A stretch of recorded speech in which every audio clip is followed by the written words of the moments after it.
In a small village at the edge of the savannah, where tall baobab trees watched over red earth paths, there lived a young boy named Sephu. Sephu was known throughout the village for his quick hands and restless heart. He was clever, yes, but he wanted everything now. If food was cooking, he asked when it would be ready. If elders spoke, he finished their sentences. If blessings came slowly, he complained. Why must everything take so long? Sephu often asked. One dry season, when the sun burned fiercely and the river shrank into a thin, winding line, the village gathered to discuss how to manage their food until the rains returned. The elders spoke carefully, reminding everyone to be patient and share wisely. But Sephu barely listened. That evening, as he walked home, he noticed an old woman sitting alone beneath a baobab tree. Her back was bent like a question mark, and beside her sat a small, plain calabash. "Grandmother," Sephu said politely, "why do you sit here alone?" The old woman smiled, her eyes bright despite her age. "I am resting," she said, "and guarding this calabash." Sephu laughed softly. "A calabash? It looks empty." The old woman leaned closer. "This calabash," she whispered, "never empties. It gives food to those who are patient." Sephu's eyes widened. "Never empties?" he repeated. "Can I have it?" The old woman studied him for a long moment, then nodded.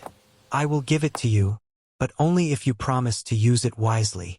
Sephu agreed quickly. He took the calabash and ran home, already imagining the praise he would receive. That night, he placed the calabash on the floor and whispered, "Give me food." Inside, he found warm millet porridge. Surprised and excited, he ate quickly. Then he asked again, and again the calabash filled. Soon Sephu grew greedy. He ate more than he needed.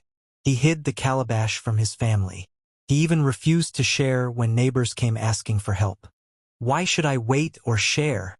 he thought, "when I can have everything now?"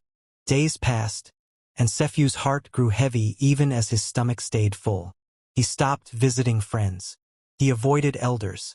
The calabash gave food, but not joy. One evening, in his hurry, Sephu demanded food again without even saying thank you. This time, the calabash remained silent and empty. He shook it. Nothing. Panicked, Sephu ran back to the baobab tree. The old woman was there, as if she had been waiting. "Grandmother," he cried, "the calabash has stopped giving food." She looked at him kindly. "It did not stop," she said. "You did." She explained. "The calabash was never magic. It only reflected the heart of its owner. When you were patient and grateful, it gave.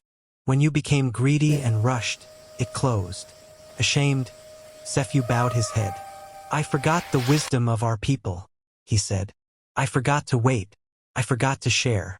The old woman smiled and placed her hand on his shoulder. "True wealth," she said, "is not what comes quickly, but what lasts because it is shared." The next morning, Sephu returned to the village. He shared what he had learned and helped distribute food fairly. He listened more. He waited more.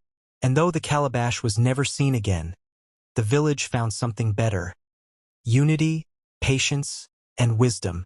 From that day on, whenever Sephu felt rushed, he remembered the calabash that never emptied, and the heart that almost did.